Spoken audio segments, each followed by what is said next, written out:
باقي نعقل على اللحظة اللي كنت غادي فيها للمطار. كنت كنشوف الديور والناس،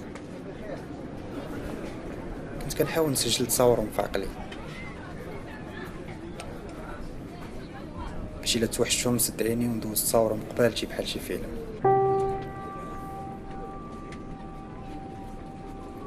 لقيت مني قال البيلوت الفول من كازا لفرانكفورت غادي يدير 23 دقيقة،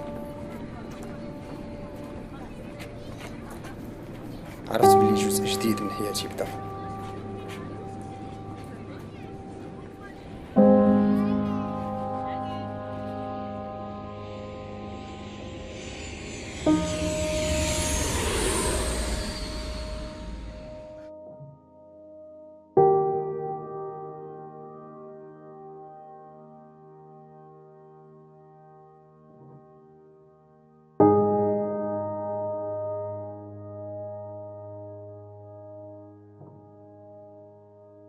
ديما كنفكر في المستقبل اللي كيتسناني، واللي عشتو في الخيال ديالي ماشي مرة ماشي جوج.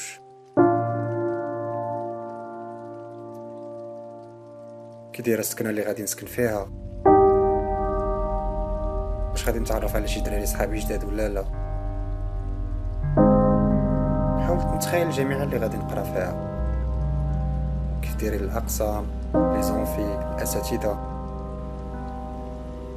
تخيل حتى الخدمه اللي غادي نخدم فيها في الويكاند، واللي غادي نصرف بها على راسي. الصراحه تخيلت بزاف ديال الحوايج، لاني كنت عارف بلي الخيال حاجه والواقع حاجه اخرى.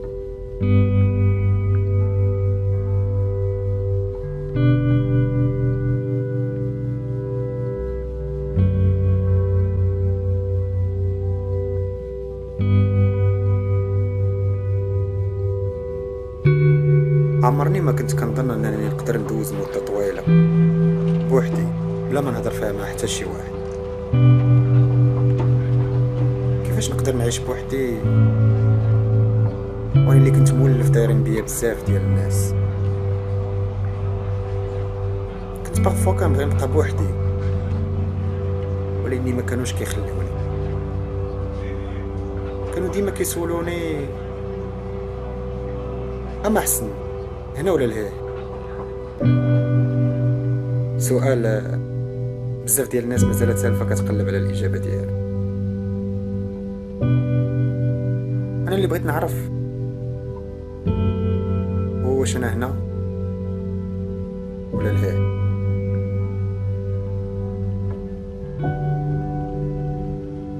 بعض المرات كيجيب لي الله بحال الجسم ديالي هنا والعقل ديالي لهيه. كنحس براسي بحال الا جالس فوق جوج كراسه، ما قادرش نشد ليكيليبر.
واحد النهار كنت يلاه جيت بشي 3 السيمانات،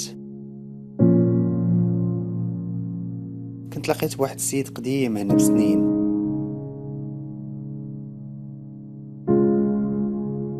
عرفني مغربي، جا سولني كي داير، ياك لاباس، شفتك سالف. قلت له عييت نقلب على شي 4 ديال الحيوط نسكن بيناتهم، والو ما لقيتش. بغيت غير نحس بشويه ديال الاستقرار.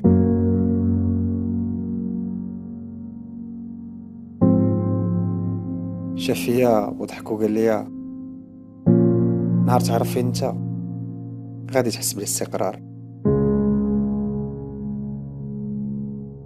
صراحة ما فهمتوش داك الوقيته، ما حاولتش كاع نفهمو، ولكني مع الايام فهمت شنو كان كيقصد. فهمت بلي البيلوت ديال الطياره ما كانش عنده الحق. لا، ما كانش عنده الحق فاش قال بلا غادي نوصلوا من هنا 3 سوايع و20 دقيقه.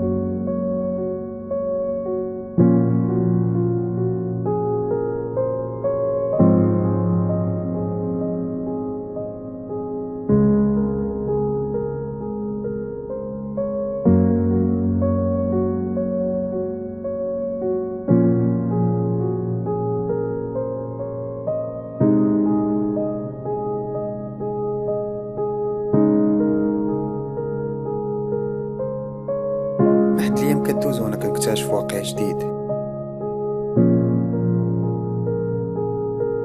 عمرني تخيلته من قبل، ولا عمر شي واحد حكى لي عليه.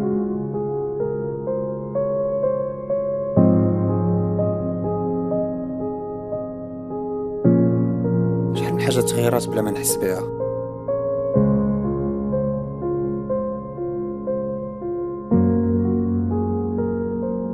بزاف ديال الحوايج زادوا وبزاف تنقصوا.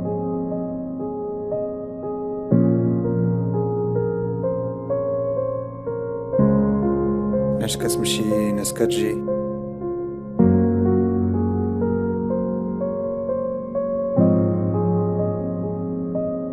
حتى الاحساس بالوحدانيه ولا كيجيني عادي.